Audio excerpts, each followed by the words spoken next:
Hello students, तो चलिए आज की इस वीडियो में हम आपको बताएंगे मल्टीप्लिकेशन ऑफ मैट्रिसेस के बारे में। जैसा कि प्रीवियस क्लासेज में हम लोगों ने स्केलर मल्टीप्लिकेशन के बारे में पढ़ा था, आज के इस वीडियो में हम लोग मल्टीप्लिकेशन ऑफ मैट्रिसेस के बारे में पढ़ते हैं। ठीक है, तो देखिए मल्टीप्लिकेशन ऑफ मैट्रिक्स के लिए कुछ रूल्स होता है, उस रूल्स को फॉलो करके ही हम लोग मल्टीप्लाई कर पाएंगे। तो देखिए कैसे कैसे पहले रूल क्या होता है पहले आपको यह बता दें। जैसे एग्जाम्पल के लिए आप कोई मैट्रिक्स आपको ए है, ठीक है, let A and B be two matrix. ध्यान दीजिएगा बच्चों, बहुत ही इंपॉर्टेंट है ये two matrix.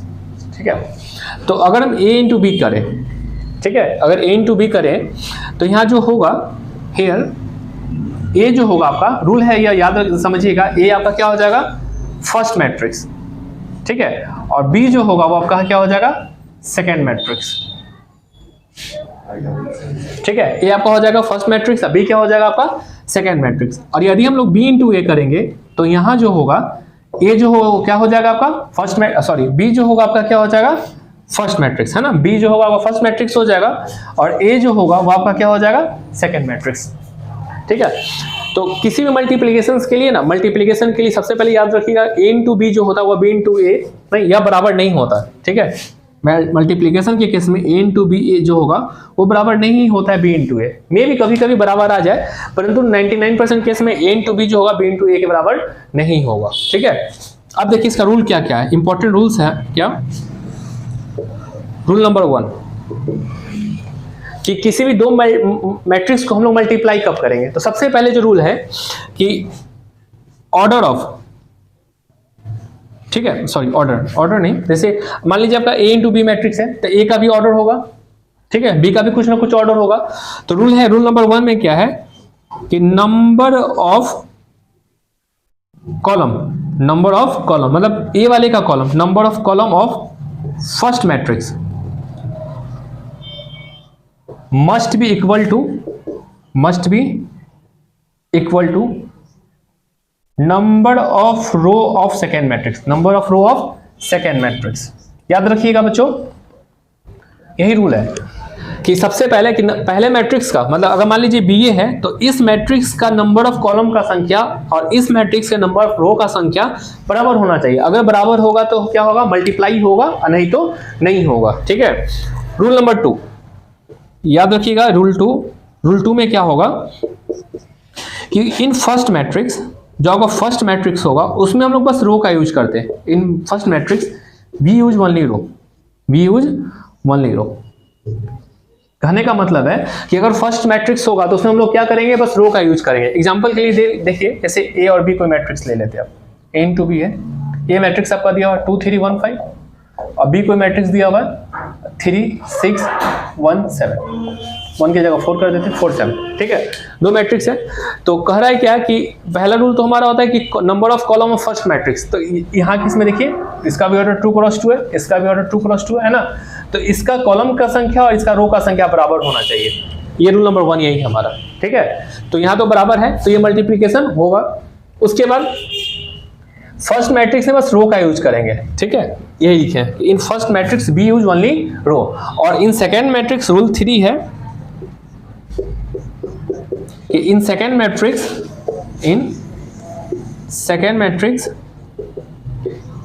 We use only column. याद रखिएगा। ठीक है, पहला मैट्रिक्स में बस रो का यूज करेंगे, दूसरा मैट्रिक्स में बस कॉलम का यूज करेंगे और इसी रूल को अप्लाई करके हम किसी भी मैट्रिक्स से मल्टीप्लिकेशन को मल्टीप्लाई कर लेंगे। ठीक है, तो सबसे पहले ये रूल होगा, फॉलो करेगा तो हम आगे बढ़ेंगे, नहीं होगा तो खत्म कर देंगे, मल्टीप्लाई नहीं हो पाएगा। इस केस में मल्टीप्लाई पॉसिबल है, तो चलिए देखते हैं। चूंकि इसका भी ऑर्डर 2 क्रॉस 2 है, इसका भी ऑर्डर 2 क्रॉस 2 है। ठीक है, तो चलिए देखिए कैसे करते हैं। ये हमारा एग्जाम्पल है। तो यहाँ ए बी जो होगा, हम क्या बताएं कि फर्स्ट मैट्रिक्स में बस रो का यूज करेंगे, सेकेंड मैट्रिक्स में बस कॉलम का यूज करेंगे।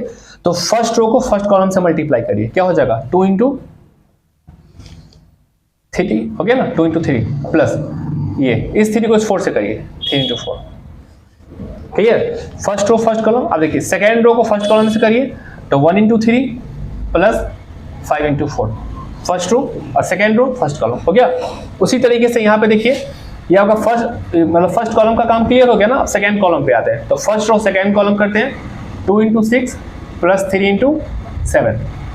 उसके बाद आ जाएगा 1 into 6 plus 5 into 7 into plus 5 into 7, तो ये आपका क्या हो जाएगा ए बी का वैल्यू 12, 6, 18, 20, 23, 33, 35, ये आपका मल्टीप्लीकेशन हो गया। ठीक है, तो इस तरीके से हम लोग मल्टीप्लाई करते हैं। ठीक है, याद रखिएगा कि फर्स्ट मैट्रिक्स में बस हम लोग रो का यूज करेंगे और सेकंड मैट्रिक्स में बस हम लोग क्या करेंगे, कॉलम का यूज करेंगे। ठीक है, तो इसी वजह से चलिए एक और एग्जांपल देखते हैं। तो आई होप कि आपको ये रूल अच्छे से हो गया होगा। तो देखिए आपका एग्जांपल यहाँ पे लिख देते हैं। एक मैट्रिक्स आपका लेते हैं ए 2 1 4 5, ठीक है। एक मैट्रिक्स आपका लेते हैं ये 2 3 1 5। तो इससे सबसे पहले क्या करेंगे, ये मैट्रिक्स बी है आपका। ठीक है, अगर आपको हम कहे कि ए इंटू बी फाइंड करना, सॉरी हाँ ए इंटू बी फाइंड करने के लिए बोले, तो ए का ऑर्डर क्या, देखिए ए का ऑर्डर क्या है 2 इंटू 3, अब बी का ऑर्डर क्या है 2 इंटू 2, तो ये दोनों बराबर नहीं है ना, तो ए इंटू बी क्या हो जाएगा, नॉट पॉसिबल। क्या हो जाएगा, नॉट पॉसिबल। अगर यही हम आपको बोले बी इंटू ए फाइंड करने के लिए, ध्यान दीजिएगा क्या बोले आपको, बी इंटू ए, तो फर्स्ट मैट्रिक्स तो यहाँ आपका बी हो जाएगा। बी का ऑर्डर क्या है 2 क्रॉस 2 और ए का ऑर्डर क्या है 2 क्रॉस 3, तो ये दोनों बराबर हो गया ना। तो ए इंटू बी पॉसिबल नहीं है, परंतु बी इंटू ए पॉसिबल है। तो चलिए आप देखते हैं बी इंटू ए कैसे फाइंड करेंगे। तो 2 3 1 5 2 1 2 4 5 1, ठीक है। अब सेम जो रूल यहाँ पे हम लोगों ने इसमें अप्लाई किया था वही रूल यहाँ भी अप्लाई करने वाले हैं कि फर्स्ट मैट्रिक्स में, ये हमारा फर्स्ट मैट्रिक्स है और ये हमारा क्या है, सेकंड मैट्रिक्स है। तो फर्स्ट मैट्रिक्स में बस हम लोग रो का यूज करेंगे और सेकंड मैट्रिक्स में बस हम लोग कॉलम का यूज करेंगे। तो देखिए क्या हो जाएगा 2 इंटू 2 4, 3 इंटू 4 12, 2 इंटू 2 2, 5 इंटू 4 20 हो जाएगा। फर्स्ट कॉलम का हो गया, अब सेकंड कॉलम की ओर आते हैं। तो 2 इंटू 1 2, 3 इंटू 5 15 है ना, फर्स्ट रो सेकंड कॉलम। अब क्या है आपका second row second column, second row second column. 1 into 1 1 ही कर देते हैं, प्लस 5 इंटू 5 25 हो गया। सेकंड कॉलम का भी काम कंप्लीट हो गया। अब हम लोग थर्ड कॉलम की ओर आते हैं। तो क्या हो जाएगा 2 into 2 sorry 2 into 2 4 plus 3 into 1 3। अब सेकंड ये आपका कौन सा कॉलम स्पेस, इसका पोजीशन वैल्यू क्या हो जाएगा, second row third column, second row third column. तो 1 इंटू 2 2, 5 इंटू 1 5 है ना। तो आपका बी ए क्या हो जाएगा, इसे ऐड करके आप लिख लीजिएगा, ये हो जाएगा 16 22 17 26 7 7 है ना। तो इस प्रकार हम लोगों ने बी ए फाइंड कर लिया। आई होप कि आपको काफ़ी अच्छे से समझ में आ गया होगा। और यदि आपने हमारे चैनल को लाइक और सब्सक्राइब नहीं किया तो लाइक और सब्सक्राइब जरूर कर ले, क्योंकि हम लोग पर डे लाइव क्लासेस के लिए आएंगे और लाइव क्लासेस में क्लास 12 का मैथ टोटली सिलेबस को कवर करने वाले हैं। ठीक है, तो आज के लिए इतना ही।